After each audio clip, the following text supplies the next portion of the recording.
खालापूरमधील उमरे चावणी गावाजवळ खैर जातीच्या लाकडांची तस्करी करणाऱ्या टोळीवर वनविभागानं कारवाई केली। खालापूर वनविभागाचे अधिकारी राजेंद्र पवार यांच्या मार्गदर्शनाखाली लावलेल्या सापळ्यात पिकअप चालक रुपेश पवार याला पकडण्यात आलं। चौकशीत आरोपी राम पवार, किरण पवार, रोहित जाधव आणि ऋतिक पवार यांना अटक करण्यात आली। या कारवाईत 9,60,000चा मुद्देमाल जप्त झाला असून त्यात पिकअप, टेम्पो आणि मोटरसायकल यांचा समावेश आहे। आरोपींना प्रथम वर्ग न्यायालय खालापूर येथे हजर केलं असता त्यांना 20 सप्टेंबरपर्यंत वनकोठडी सुनावली आहे। रोहा नगरपालिकेच्या डम्पिंग ग्राउंडवर साठलेल्या कचऱ्यामुळे परिसरात प्रचंड दुर्गंधी पसरली असून स्थानिकांचं दैनंदिन जीवन त्रासदायक झाले। अनेक वर्षांपासून ही समस्या सुरू असतानाही नगरपालिकेकडून ठोस उपाययोजना न झाल्याने ग्रामस्थांमध्ये संताप व्यक्त होत आहे। डम्पिंग ग्राउंडवरील यंत्रसामग्री बंद पडल्याने प्लास्टिकचा प्रचंड ढीग रस्त्यावर पडलाय, ज्यामुळे परिसर बकाल झालाय। भटक्या कुत्र्यांची वर्दळ वाढून नागरिकांच्या सुरक्षिततेला धोका निर्माण झालाय। स्थानिकांनी ठेकेदारावर कडक कारवाई करण्याची मागणी केली आहे, अन्यथा आंदोलनाचा इशारा दिला आहे। Rotary club of Panvel central तर्फे बुधवार 17 सप्टेंबर रोजी नेरे हायस्कूल येथे 10वीच्या विद्यार्थ्यांसाठी उपयुक्त असा आयडियल स्टडी अॅप मोफत वितरित करण्यात आला। या उपक्रमाअंतर्गत 70 विद्यार्थी आणि 5 शिक्षकांना हा अॅप देण्यात आला। विद्यार्थ्यांनी आणि शिक्षकांनी या संकल्पनेबद्दल आनंद आणि समाधान व्यक्त करत परीक्षेत उत्तम यश मिळवण्याचा विश्वास दिला। शाळेच्या मुख्याध्यापकांनी रोटरी क्लबचे मनपूर्वक आभार मानले। याप्रसंगी अध्यक्ष अनिल ठकेकर, सचिव आतिश थोरात, डॉ लक्ष्मण आवटे आणि डॉ कांचन दिवेकर, एजी लक्ष्मण पाटील, सारिका ठकेकर, वृषाली पोटे आणि पौर्णिमा राऊत उपस्थित होते। पेणमधील चुनाभट्टीजवळ उरण-पेण एसटी बस आणि खासगी ट्रॅव्हल्स बस यांची धडक होऊन एकच खळबळ माजली। एसटी चालकाच्या हलगर्जीपणामुळे हा अपघात घडल्याचं समोर आलं असून एसटी बसमधील तब्बल 12 प्रवासी या दुर्घटनेत जखमी झाल्याचं वृत्त समजतं। यावेळी पेण तालुक्यातील समाजसेवक कल्पेश ठाकूर यांनी मदतीचा हात दिला आणि जखमींना सुरक्षिततेनं रुग्णालयात रवाना केलं। सर्व जखमींना तत्काळ पेण शासकीय रुग्णालयात दाखल करण्यात आलं असून त्यांच्यावर उपचार सुरू आहेत। मात्र लालपरी म्हणजे सुरक्षित प्रवास ही ओळख आता धूसर होत चालल्याची खंत व्यक्त होत आहे।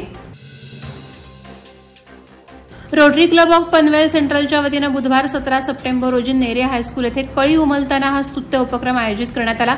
इयत्ता 5वी ते 9वीच्या विद्यार्थिनींना पनवेल येथील प्रसिद्ध स्त्रीरोग तज्ञ डॉ कांचन दिवेकर यांनी पौगंडावस्था, त्यातील शारीरिक आणि मानसिक बदल, मासिक पाळी आणि सकस आहार या विषयांवर सोप्या भाषेत मार्गदर्शन केलं।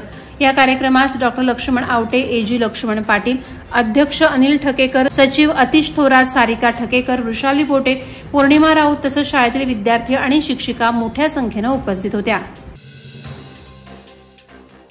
माणगावमधील निजामपूर, कोस्ते बुद्रुक परिसरातील JTL कंपनीच्या अवजड ओव्हरलोड ट्रेलर वाहतुकीमुळे अपघाताचा धोका वाढलाय। काही दिवसांपूर्वी कंपनीचे 2 ट्रेलर पाणोसे पुलाजवळ बंद पडल्याने 5 ते 6 तास महामार्गावर वाहतूक कोंडी झाली होती। याबाबत ग्रामस्थांनी संतप्त भूमिका घेत निवेदन पोलीस आणि प्रशासनाकडे दिले असून कंपनीकडून वारंवार अशा घटना घडत असल्याचा आरोप केला। कंपनीकडून काळ नदीत प्रदूषित पाणी सोडलं जात असल्याचीही तक्रार करण्यात आली। स्थानिकांच्या जीवाशी खेळ सुरू आहे। मोठा अपघात झाल्यावरच प्रशासन जागं होणार का, असा सवाल नागरिकांनी उपस्थित केला। अलिबाग कुरुळ ग्रामपंचायत क्षेत्रातील प्राथमिक आरोग्य उपकेंद्रात गेल्या 2 महिन्यांपासून डॉक्टर नसल्याने स्थानिकांना मोठ्या अडचणींना सामोरं जावं लागत आहे। या गंभीर समस्येकडे लक्ष वेधत भाजपाचे तालुका पदाधिकारी रोशन भगत यांनी जिल्हा परिषद मुख्य कार्यकारी अधिकारी यांना निवेदन सादर करून तात्काळ डॉक्टर नेमणुकीची मागणी केली आहे। निवेदनात म्हटलंय की कुरुळ परिसरातील लोकसंख्या मोठी असून गेल्या 2 महिन्यांपासून डॉक्टर उपलब्ध नसल्याने रुग्णांना इतर पर्याय स्वीकारावे लागत आहेत। यामुळे रुग्णांना वेळ, पैसा आणि श्रम या तिन्ही बाबींमध्ये मोठा फटका बसत आहे। मुंबई पुणे जुन्या महामार्गावरील दस्तुरी अंडा पॉइंट येथे टेम्पोच्या धडकेत पाडलेल्या हाईट्स बॅरिगेड्स IRBनं पुन्हा मजबूत केले आहेत। या कमानीमुळे अवजड वाहने थेट एक्सप्रेसवेवर वळवली जात असून बोरघाटातून त्यांची वाहतूक थांबली आहे। पूर्वी मोठी वाहनं बोरघाटातून जाताना वारंवार अपघात होत होते। आता कार आणि हलकी वाहने जुन्या घाटमार्ग वापरत असल्याने अपघातात लक्षणीय घट झाली आहे। तथापि काही चालक जाणून बुजून कमानीला धडक देत असल्याने स्थानिकांनी अशा वाहन चालकांवर कठोर कारवाईची मागणी केली आहे।